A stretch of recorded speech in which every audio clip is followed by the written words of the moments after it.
Greetings this evening. How are you? Oh, thank you very much. Allow me to begin this interaction with the following observation.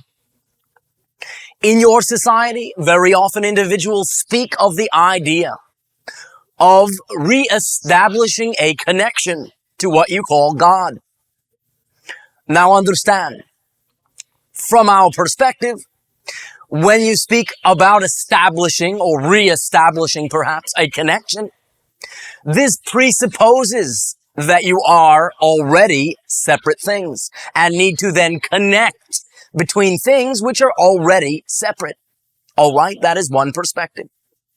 Our particular name, our particular phraseology, so to speak, for what you call God is all that is.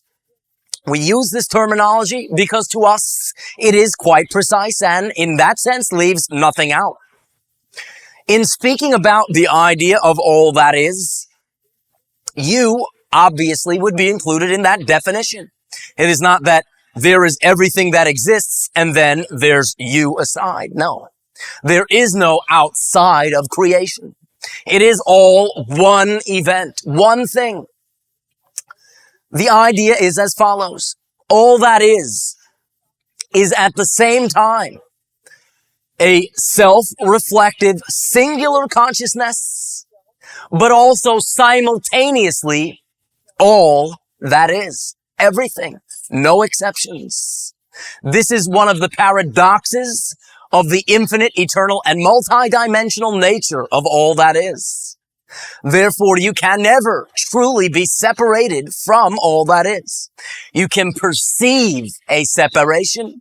You can create particular definitions and parameters that allow you to assume the position of being separate. But the very eyes through which you peer, the very eyes through which you say you perceive your reality, from our perspective, you project it from there, but that's another story, are in fact the eyes of creation itself, the eyes of all that is.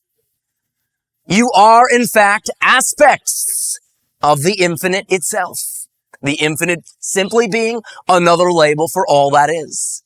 You may, if you wish, entitle this interaction aspects of the infinite.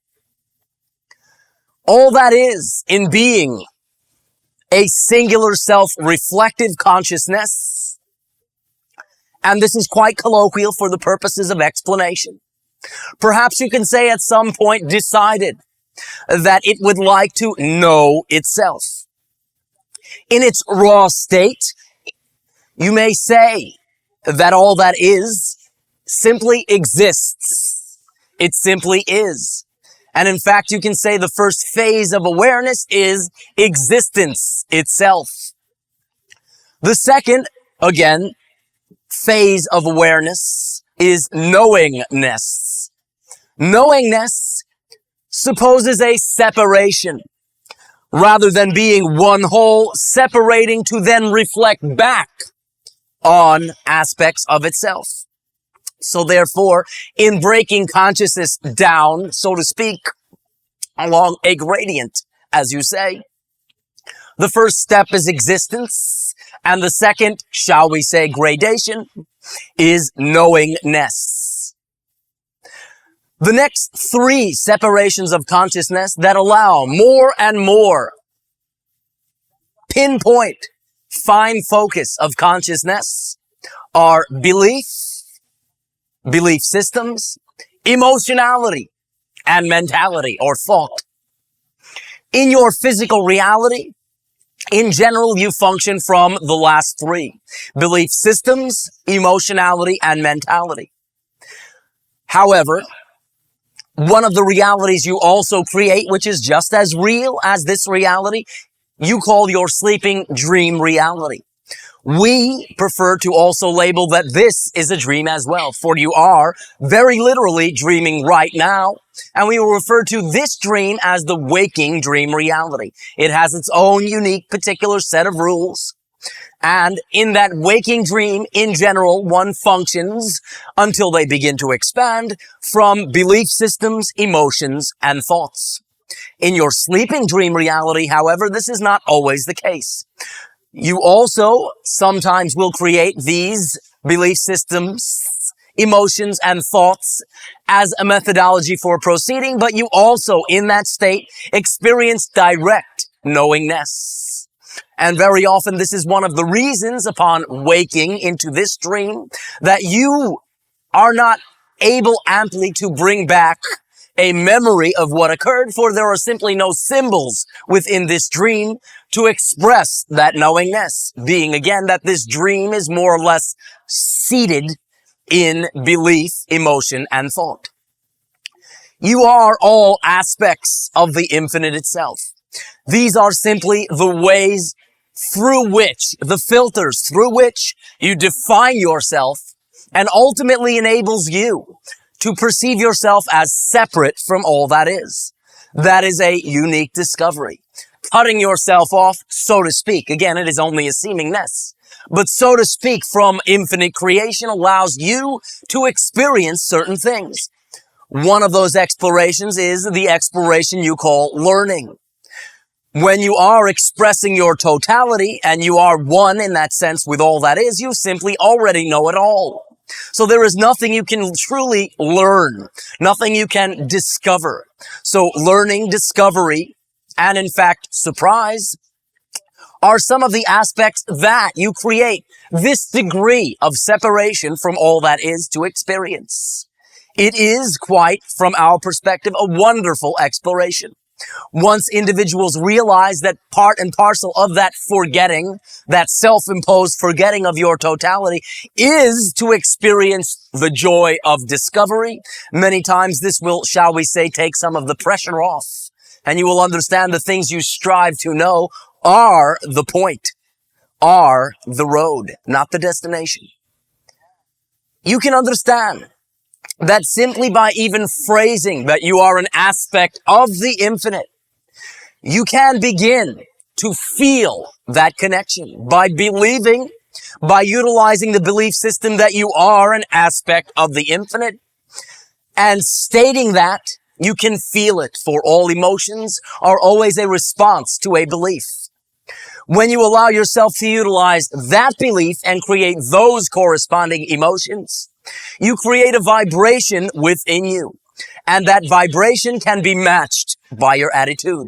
Once you allow yourself to feel that connectiveness, along with it comes the unconditional love of all that is. For you are, being an aspect of all that is, truly loved unconditionally. For all that is loves itself unconditionally. All that is does not impose conditions upon parts, so to speak, of itself. Does not say, well, if you do this, I will love you. If not, you're out. For understand, there is no outside. Nowhere to send it, nowhere to put it. All is all that is. Therefore, yes, even you are unconditionally loved. Who, me? Yes, you. Even you. There is no outside. There are no extraneous creations. You are part of all that is. You are unconditionally loved, being that unconditional love is the energy of creation itself at all times.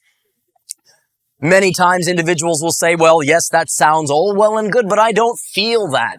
That is because you, in creating yourself as seeming separate, also have an option.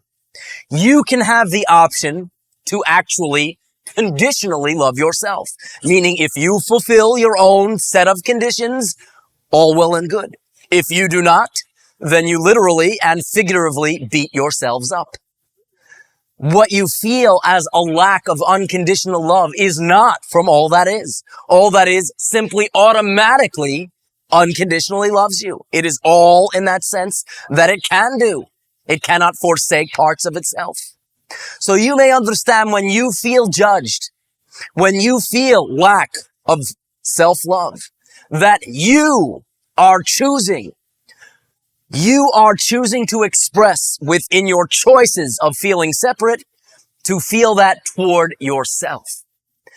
And we remind you of your connection, of your being an aspect of the infinite, so that at least at that juncture, you can give yourself the option, in reminding yourself of the unconditional love of all that is, to feel it.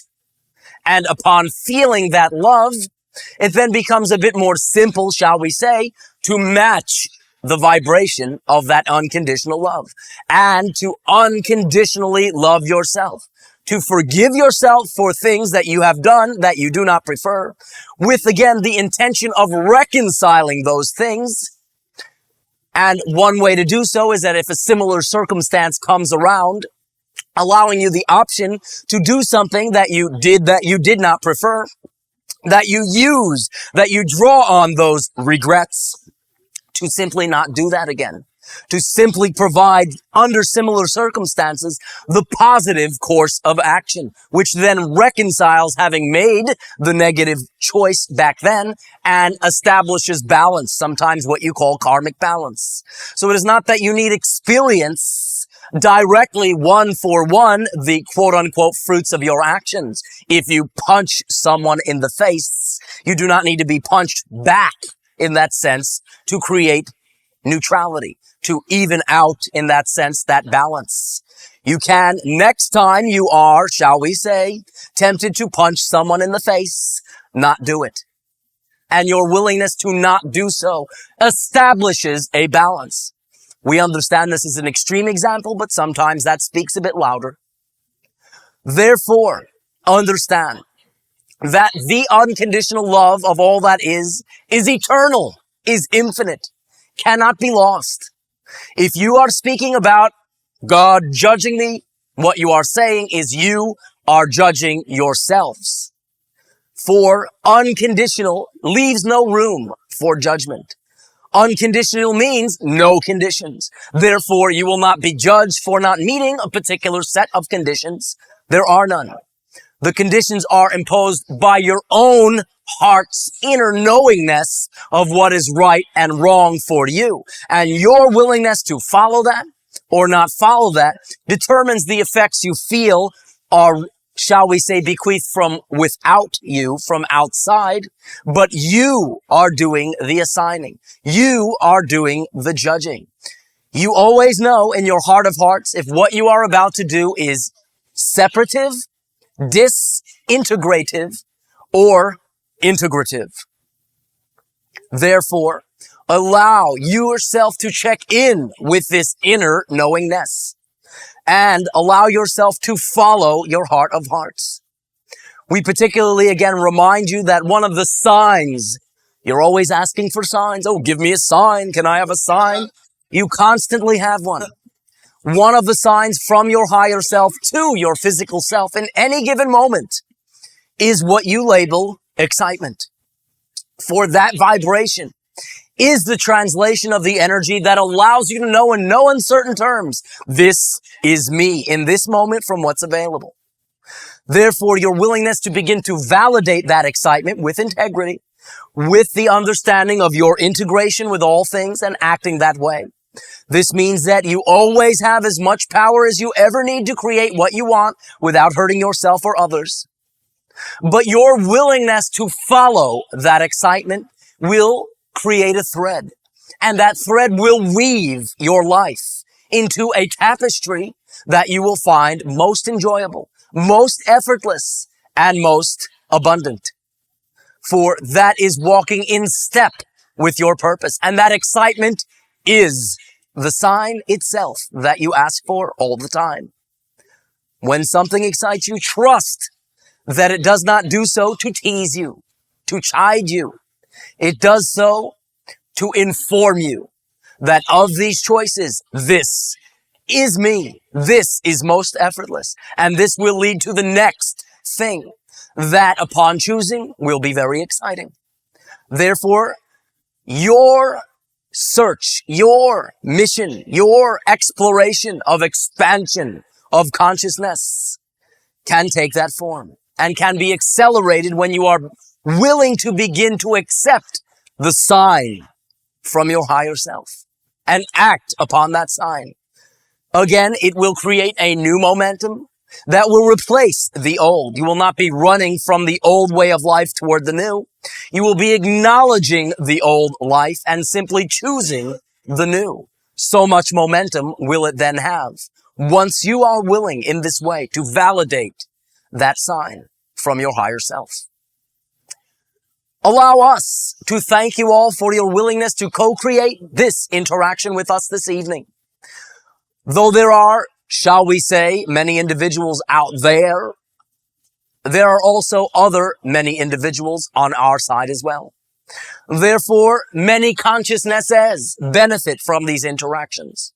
We revel, in fact, in seeing just how many different expressions, aspects of the infinite assume. Therefore, we derive great joy in your allowance to share with us your unique individuality.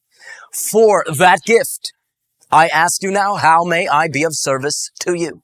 Shedding. Ace. Greetings. Greetings. Elan, this being the case, that we're all part of the all that is. Aspects of, yes. All aspects, part of. Who sourced religion? Our religions on this planet and their, quote, holy books go to great lengths to delineate what is and what is not acceptable behavior and what the consequences of acceptable or unacceptable behavior are. Who sourced these religions and what is their purpose on this planet? Oh, thank you. I do understand when we speak about forgetting your connection, this was not always the case upon your planet. Approximately, for the purposes of an assignment of a value, 25,000 years ago, on your continent you label Atlantis, did this form of limitation take, shall we say, a turn where individuals were beginning to enjoy the separation from all that is. To the degree that they continue to create this separation, continue to create this forgetfulness, to the extent, shall we say, after the destruction of Atlantis, where individuals simply began to take for granted that they were separate. That was simply all they knew. Taking this for granted, there were then, shall we say, individuals who decided that their job, so to speak, was to allow and enable and to facilitate individuals to reestablish that connection, to, shall we say, begin to combine with the purpose of all that is. So therefore, the religion itself initiated from this separateness and the desire to rejoin from, again, what we have already explained, you can truly never be separate from. Therefore, in a sense, you can understand that it was created, at least from one perspective, as a service. Also, interestingly enough, though, being that individuals had created a disconnection, a seeming disconnection, they also then began to lose sight of their personal power, that power from within, and began to look outside of themselves for all that they could perceive was their reality for that power. Not believing they contained it within, they then began to look outside, into the external world, and began to realize that as individuals felt this disconnection, that were they to facilitate individuals toward regaining that connection, that gave them a sense of power. That gave them a sense of prestige. So therefore, there is that idea also mingled in with the whole idea. Now, it has taken many forms, for there have been many translations of the many ideas that have been rendered, both through individuals and both directly from all that is. But once you translate it a few times, shall we say, you have a game upon your planet. You call it telephone. You start with a simple sentence, and by the time it gets around the circle, it is simply not the same message. You can understand that to some degree this occurs with the rendering from generation to generation. So though there are many aspects in your religious literature that are, shall we say, examples of the original intention, there are many distortions as well. Does this answer the question? In part, being one with the all that is a ever-present, ever-available experience. Yes. And what's required to have that experience is simply an acknowledgement that you already always have it.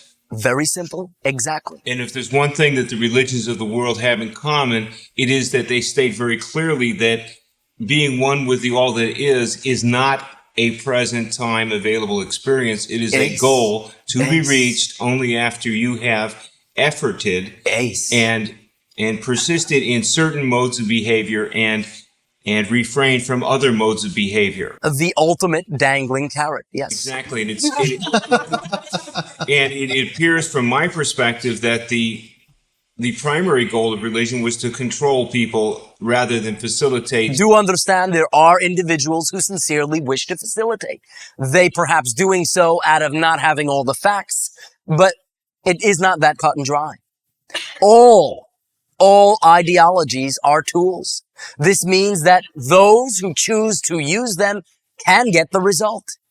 We are not saying that religion does not have the end or byproduct it claims. It can for individuals who choose to trust in that particular way. What we are saying is that if there were only one way, there would only be one person, and look around. There are many ways. If one way works, all well and good.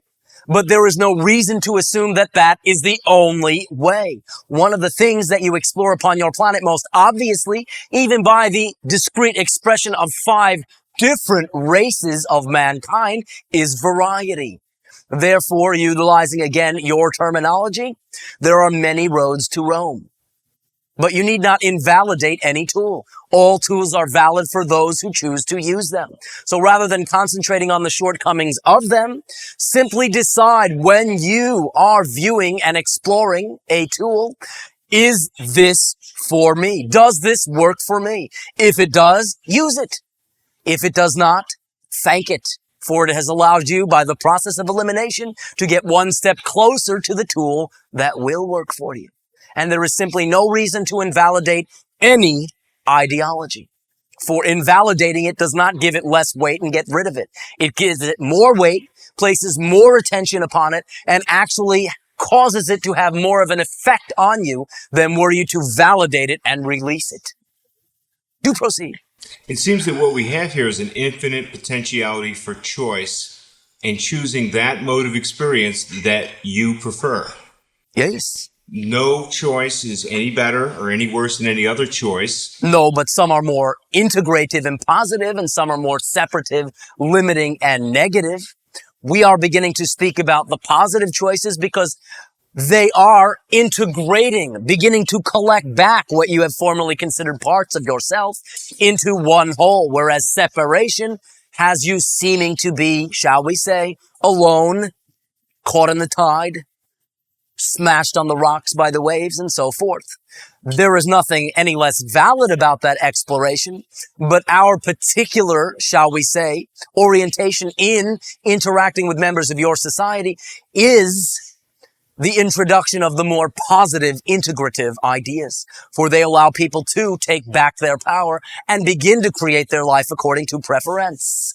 And very often individuals who claim that they wish to explore the dark side, the negative side, also themselves wish to have that same inner love.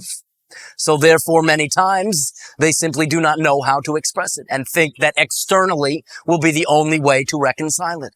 But it is all an internal reflection anyway. We remind you, your reality does not happen to you. It happens through you. Is there something else?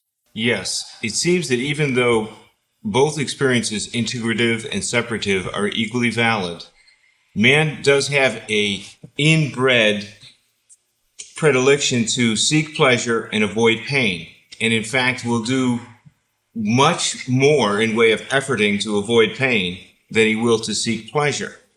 Now, the integrative, or that... By the way, you are simply elucidating on certain observations, which in and of themselves are as valid as any other, but why are you focusing upon this? Do proceed.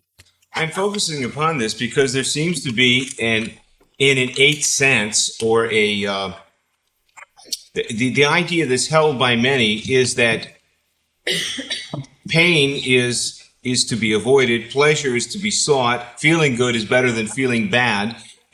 But much of this does not assume that you create your own reality and that you can only experience the reality that you are the vibration of. If you are the vibration of unconditional love, assistance, And in that sense, being of service to individuals, there simply is no reason to fear, which is believing a reality you do not prefer is most likely, pain. For you are not even likely to attract it. It is when individuals are willing to issue pain to others that they then feel perhaps that they deserve pain back and then need to avoid what they feel they deserve. But it is all a matter of where you are focusing your attention. The avoidance of pain and seeking of pleasure in that automatic way does not assume you have your own power. You create your own reality. You decide who you are. You decide your perspective, and what you decide then is the vibration that you are, and then that is the reality you experience. You are removing that creatorhood by the mere asking of the question. Is that clear? Yes, then since you do create your own reality, does it follow that you can follow an integrative path or a separative path and enjoy as much pleasure in either? Depending upon your definition of pleasure. Perhaps you can say in some overall sense that is true, for it is just as valid an exploration. But your society in 25,000 years has done it all. Therefore, now is the time of awakening. Now is the time of transformation. Now is the time, in having explored this separation and negativity and limitation, to begin to choose, to prefer, to consciously express that joy in integration. Let me just ask simply, is the integrative path, is there more pleasure and less pain inherent in that path than in the path of separation? In the way that you mean, automatically, absolutely, and positively. Can only be. Okay, thank you. The idea, again, is as you expand your consciousness, because you are in a world of polarity, positive, negative, you will become infinitely more aware of both, not only the positive, for that would not be true expansion, but what you experience is up to how you choose to move, what is your premise, who you are, your vibration. So therefore, you can be aware of negativity all around you and need not experience it if you decide that you will walk according to your positive purpose. So therefore, it is not a negation of that negativity. Again, you will be peripherally aware of it. But in changing your vibration, in positively aligning your purpose, what changes is what you experience. So yes, automatically, since you are unconditionally positively serving and not, shall we say, rendering pain to other individuals, you will not experience personally that pain. You may, however, because you still have chosen to exist in such a world, be aware of the pain of others. This is the distinction. The difference between being aware of something and experiencing it. Is that clear? Yes, it is. Does that help? It helps. All right. Then perhaps we will return to you. Shedding. Elan, Over there. pleasure to meet you. Greetings. Along perhaps the same line to some. We have met, by the way, perhaps in a more blended fashion. Yes. A certain portion of our population assumes beliefs that we find radical or non-preferable, whatever. But for example, they may prophesy the end of the world and all retreat into caves, expecting that there will be nothing to come out to in the future. All right. My question in this regard is that if they genuinely have the belief that it is the end of the world and they go into those caves, do they have that experience? The idea is this. One of the things that we have discussed is what you label parallel and probable realities. This is only one expression of reality. If there is, perhaps utilizing your example, a portion of your mass consciousness, individuals who wish to burrow into the ground and truly expect that result, yes, they will walk out into a devastated planet. However, from your perspective, they will have simply went into the caves and never come out. From their perspective, they will come out to a devastated earth, which is not literally the same earth that you are upon. Their vibration being to agree to a vibration which is different from the consensual mass consciousness agreement still allows them to experience that reality, but spins off a parallel reality or another reality track that allows them to experience that without interfering in your reality. Does that make sense? Yes, therefore that the definition holds that that which you most expect to occur does shape your reality. If you are truly being honest with what you expect, yes.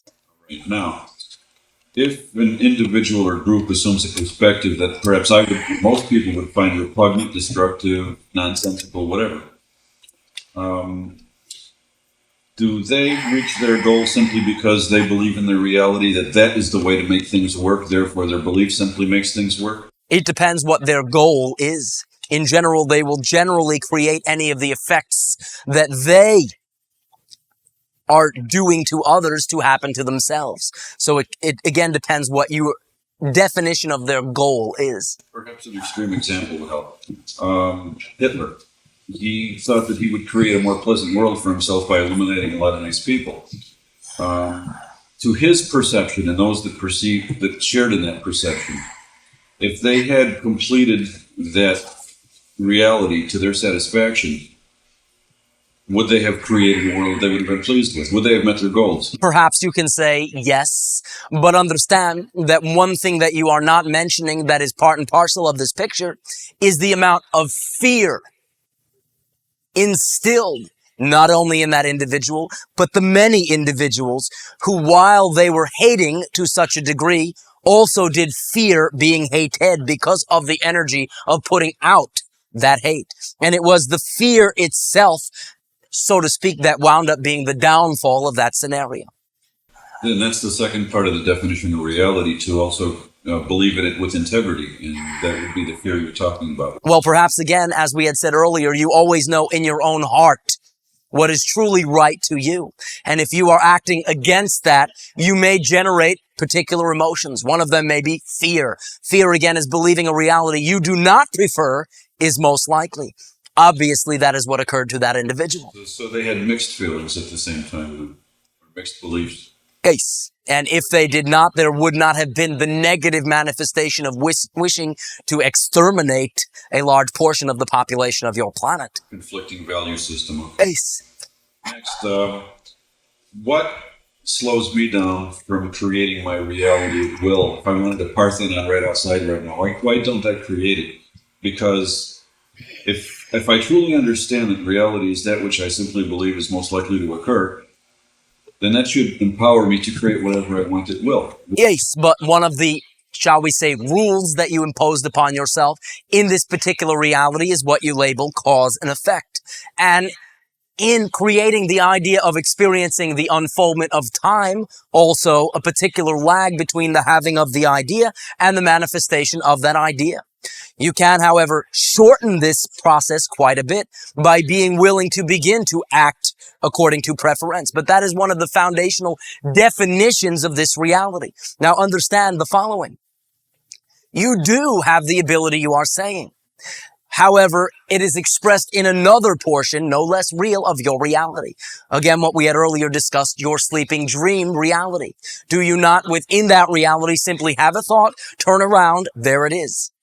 That is what you are speaking of. However, when you wake up, so to speak, into this dream, you are, shall we say, choosing to play by a particular set of rules for the time being. And one of them is this lag between the having of an idea and the manifestation of it. But your willingness to act according to your excitement when having the idea accelerates the process and allows it to manifest in the fastest possible way, for you are now operating, as sometimes you say your electricity does, along the lines of least resistance. So it can be quite fast in that way. Is the process that I define myself between the idea and manifesting the creation simply that item that slows things down?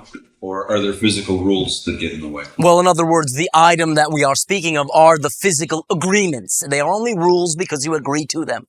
You can break, in that sense, your agreement with the mass consciousness, but very often in doing so, if you manifest something in such a way, others around you who have agreed to abide by those rules will either not perceive it or not acknowledge that you did it in that way, and in fact not be able, in a sense, to believe that you did.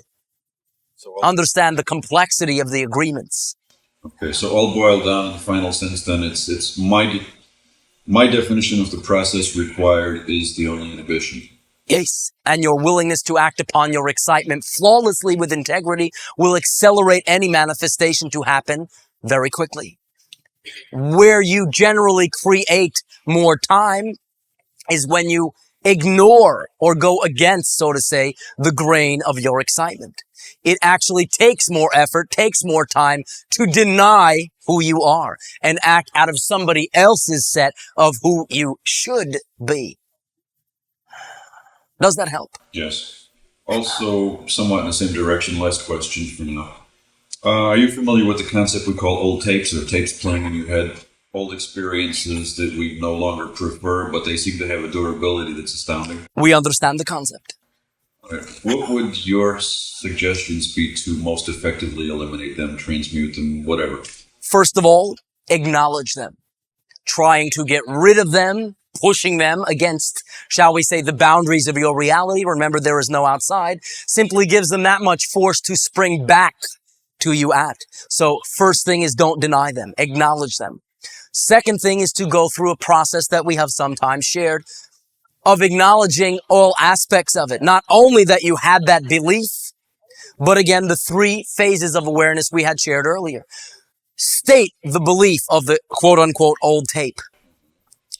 Allow yourself to truly feel how it feels to have that belief. Allow whatever thoughts occur having that belief and those feelings to simply be obvious. Then watch how a person with those beliefs, feelings, and thoughts acts. You will see a distinct and discrete set of actions. Do you follow along so far? Yes, thank you. Then you state the new belief. First, blank the screen so you don't get confused. Allow the new corresponding, perhaps more positive emotion to be mustered up that corresponds to the new belief. Allow that to generate thoughts and watch the actions of a person who believes that. Where you get to choose to play the new tape rather than the old tape is by giving yourself the benefit of seeing both actions. It will not be difficult to choose one. The actions reflective of the preferred beliefs will always be preferred actions. And once you have afforded yourself even seeing that that's an option, it becomes quite simple to do it. So again, it boils down to the action state, seeing how you acted with the old tape, plugging in the new tape, seeing how you would then act, comparing those actions, preferring one and acting that way gives you the new reality. When you then have the new reality, the old tape, so to speak, never goes away. There is no outside, nowhere to put it. It simply has no relevance to the new reality. Your relationship with it has been transformed because you have not denied it and instead done something else, really believing that's most true, but you have acknowledged it, equalized it with the belief you wish to have, and simply out of preference, out of conscious commandment, chose the new belief and then be willing to do again how the universe perceives that you truly believe something, act that way. Very simple. Does that help? Yes, thank you, it does. And we thank you as well. At this timing, allow us to pause for a short break of 10 to 15 of your minutes of counting. We will resume contact at that timing. All right, I'll say continue shedding. Ace, female. Thank you, Elan. Oh, thank you for balancing the energy. Fine. Oh, don't try. Do it, yes. I have a question about the dream state. You said that we go in our dream reality, the nighttime sleeping reality, and that's when we were closest to our knowingness, or that divine part of ourselves.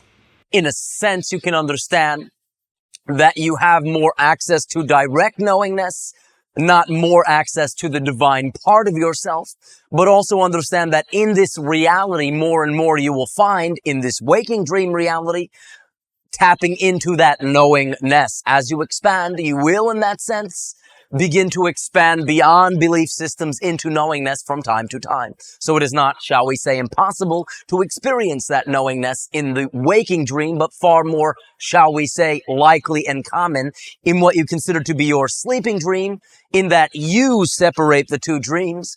Our perception is that as you expand, you will blend them into one waking, living dream.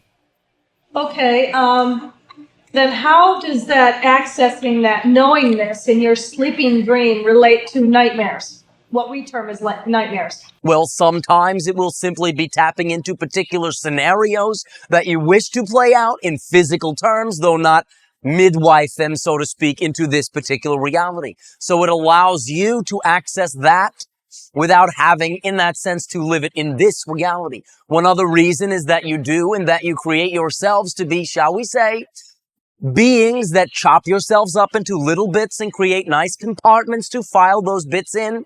That many times some of your core fears or issues, which you will not allow yourself to look at, will, in a sense, force their way, so to speak, with your allowance, to the forefront in that sleeping dream reality where you will enable yourself to look at them a bit more openly.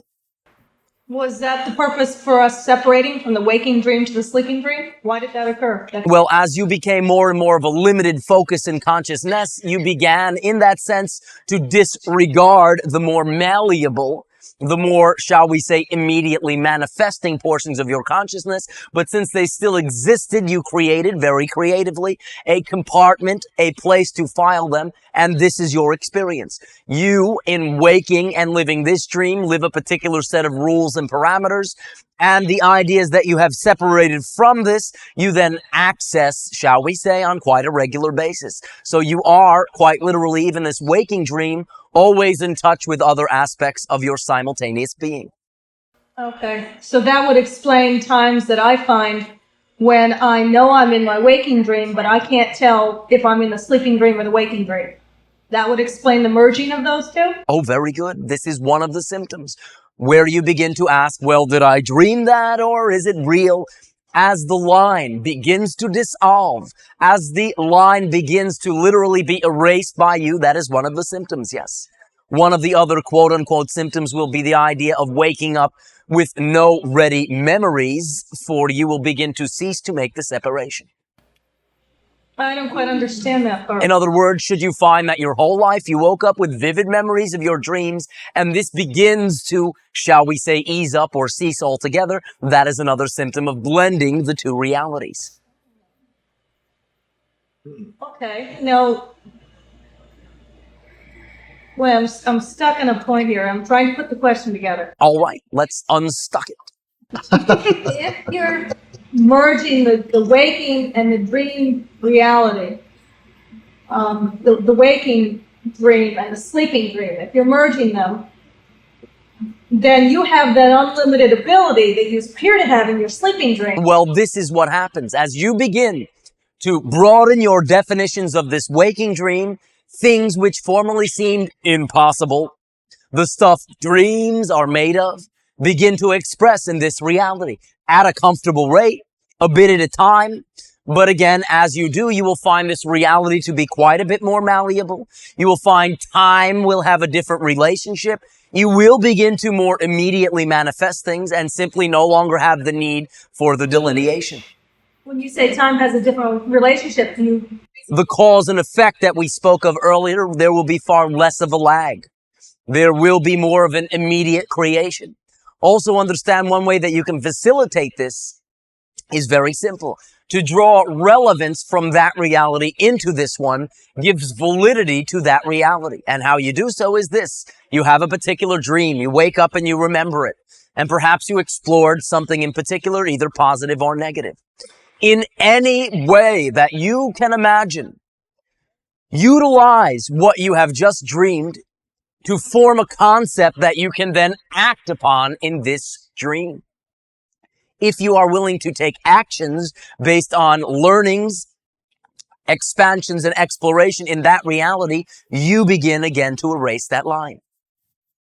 So should you learn something about yourself in a dream that you can then wake up and apply, go right ahead. That allows that dream to now become confluent with this one.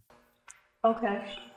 Okay, so there are certain times when I feel not so much that did I dream it or did it really happen, but when I actually have to stop in the moment and say, where am I? In the sleeping dream or the waking dream? Oh, how exciting. Well, it's a little awkward at times, but it is exciting. All right. You will ease into that and not feel so awkward, but it is again that line beginning to dissolve. Okay, because the message I got was that I needed to know how to walk with a foot in each world. So that is the dissolving of the line? Ace. Very, very literally, this is so. And you are a dream walker in both realities. Perfect. Thank you very much, Juan. Oh, thank you. Shut it. Female. Me. Ace. Since I came down with this disease, many people have suggested things I could do to cure myself. And my question is, if I really believe it myself, will it work? Or if the mass consciousness believes it, will it? Oh, thank you. No, it is truly and simply and solely your belief. Now understand, when others believe a particular thing, that gives you the option to agree with them, and your agreeing with them is your believing it. But it also gives you the opportunity to say, now, I appreciate your point of view. Perhaps I agreed with it in my past, but now I do not. And I thank you for allowing me to remind myself that I do not. And you can use even their opinions in that way. But may I ask you a question? Sure. Do you consider that you still have a dis-ease? No. Oh, thank you. But in the beginning of the phrasing of that question, you did say the dis-ease that I have. Okay. And perhaps we have discussed that you no longer need to retain that symbol. Okay. I want to update you since I saw you from my private session. Oh, thank you. I'm doing much better, and I'm walking like 2 miles and doing day 5 or 6 times a week. And I found that an interesting experiment. I thought the shaking electricity in my right hand Ace. be controlled. That was being controlled by the disease. So I decided to try an experiment. So I looked at my hand and I said, command you to stop shaking, and it did. Oh, of course. So, In a sense, even in the interaction where we shared, yes. did it do so? Yes. But you erroneously thought that we had done something. You had done something. You had made that commandment, perhaps utilizing us as a symbol. Sorry. Now you can go forth and use yourself as a symbol. I want to ask one more question. All right. Please do. Well, the JFK assassination last night, there was a show on 60 Minutes where a doctor was interviewed, though supposedly was in the hospital where JFK was brought in. Ace. And he said for sure that JFK was shot from the front. From our perspective, this is no big news to most. It is simply now validating what many have thought. What will sometimes amaze us is the individual who believed the original explanation. And to you as well. Shetty, over there. Yes, I'd like to get back to the talking about dreams and specifically concepts that you can get from your dream state and apply to this dream state. I had a rather disturbing dream about a week and a half ago in which my brother was wanted for 4 separate murders. And they had a poster board with not pictures of the people who've been murdered, but symbols representing those people. And as the dream progressed, it turned out that investigation into these murders turned out that my brother had also murdered our mother. And no one seemed to have known that at the time. And I was remembering in the dream seeing my mother on a gurney or a mortuary slab with her neck slashed real severely 3 or 4 times. And I remember thinking in the dream, I can't believe these people didn't pick up on this, that something unnatural had happened. I'm wondering what kind of concept I'm supposed to be bringing back. Well, for instance, in that particular scenario, was there a particular way under the circumstances that you now wished to relate to your brother? Or perhaps something you wished you had related to him prior to the commission of these ideas? No, I don't think so. Well, look at that. And if there is a communication, make it now. But one other reference in this particular instance would have to do with what you label past life scenario, whereby you were in similar relationships and something as that physically did occur. Therefore, you were touching back on that particular, shall we say, occurrence. But what we are now suggesting is that if there are some communications that you had felt to make or that you now feel to make them. Midwife it into this reality by communicating with that individual in some way that would be beneficial to this life.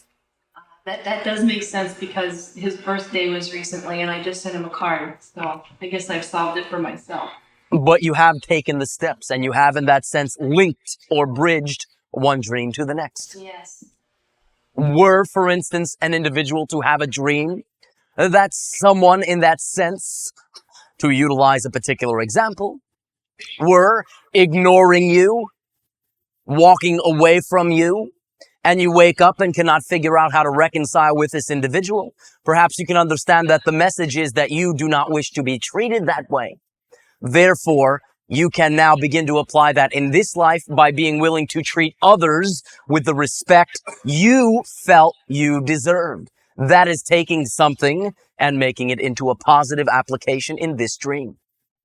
Does that help? Yes, very much. We thank you. Thank you. One other thing, we talked a little bit earlier about karmic balance. Ace. And I'm wondering, my grandmother died about 2.5 years ago, and she lived a difficult life, and she was a very bitter woman in this life. And I'm wondering, one thing, how she's doing now, and why do people sometimes live those kind of lives? Are they choosing it from the experience, or is it part of a karmic balance? Either they've maybe done bad things to other people in previous lives. Allow us to first explain that what you call karma is not a law, but it is an agreement.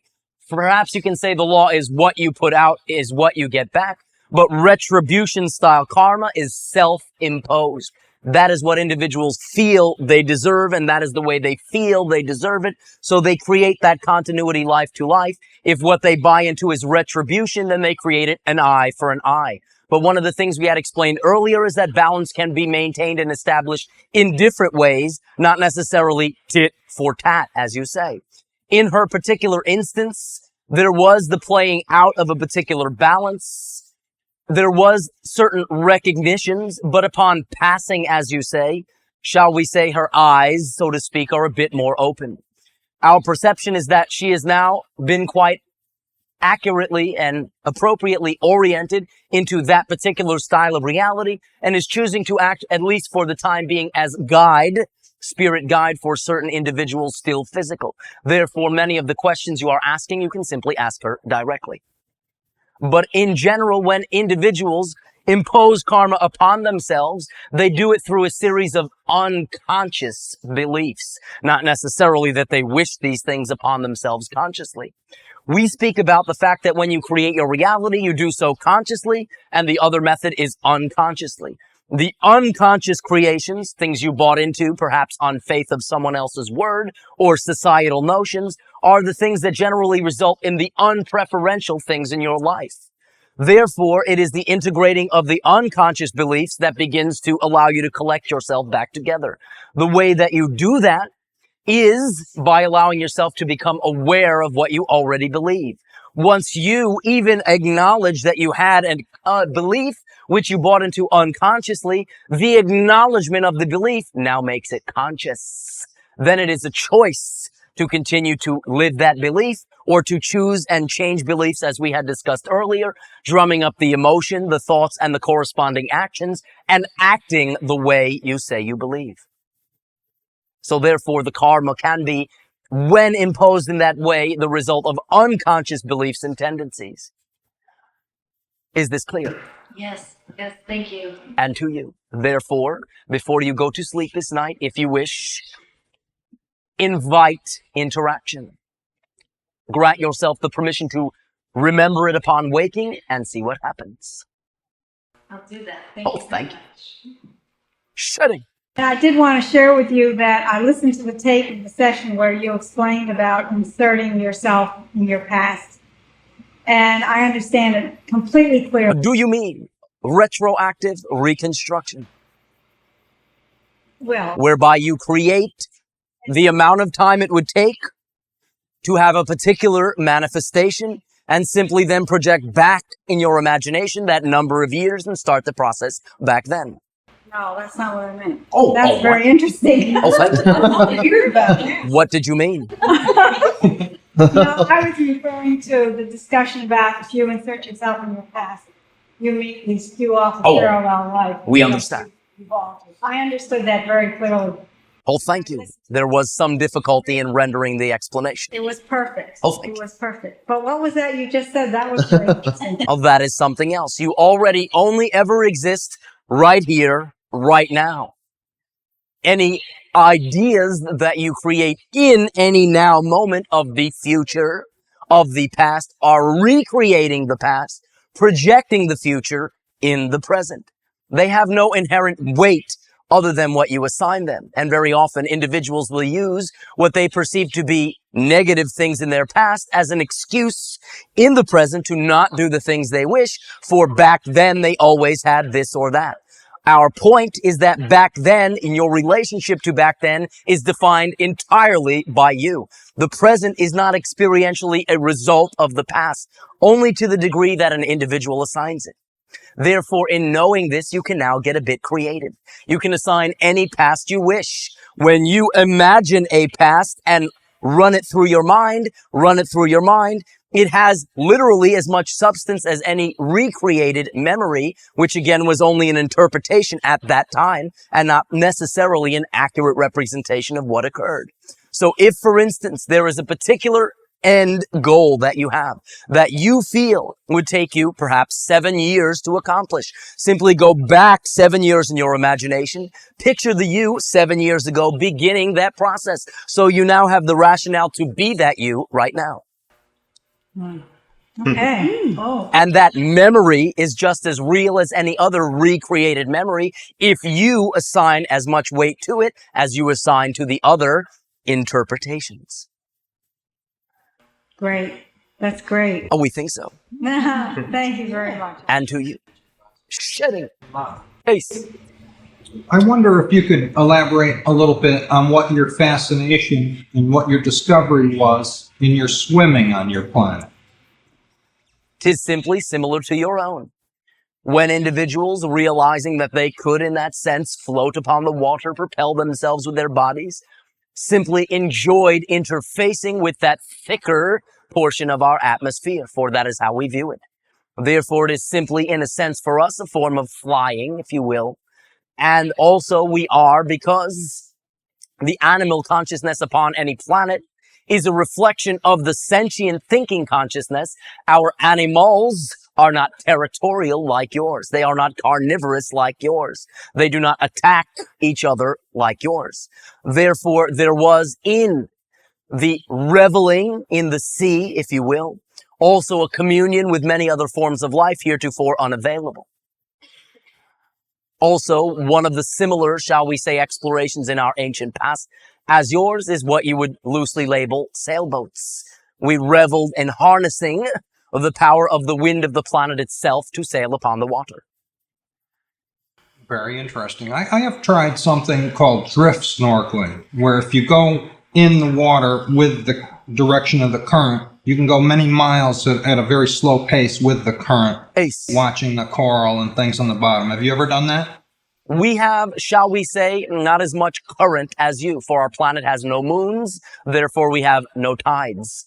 However, there is an animal in our water that would look similar when poking its head above water, in a sense, to what you might loosely label. The closest analogy would be brontosaurus-like. This particular animal will gain momentum in swimming, and an individual, if so inclined, can participate in the following way. The force of that animal moving through the water creates behind its neck a wake. And that wake behind its neck, if an individual boldly will submerge themselves in it, will give them quite a ride. Therefore, this is one of our joys. Well, thank you for sharing that with us. And to you. I'll let you go on. At this timing, allow us to once again remind you that you are aspects of the infinite. That is your title. You are sparks of the light, of the white light of all that is itself. What breaks down that white light in a way that makes you unique is the prism that comprises the artificial personality construct that you are. That prism is composed of belief, emotion, and thought. Therefore, whenever you wish to change the expression of that white light through you, all you need do is change any one of those three features. You will find it most easy to change the belief first, for that is, shall we say, on this plane, the cause of causes. But your willingness to change any aspect of the triad of prism that you are will change the vibration that you are, will now represent a different manifestation of that white light of infinite creation, and allow you to express yourself consciously according to preference as an aspect of the infinite. Multidimensional, infinite, and eternal are you all. Therefore, we express to you our unconditional love and appreciation for sharing a bit of that eternal and infiniteness with us, and bid you a most fond and loving good evening.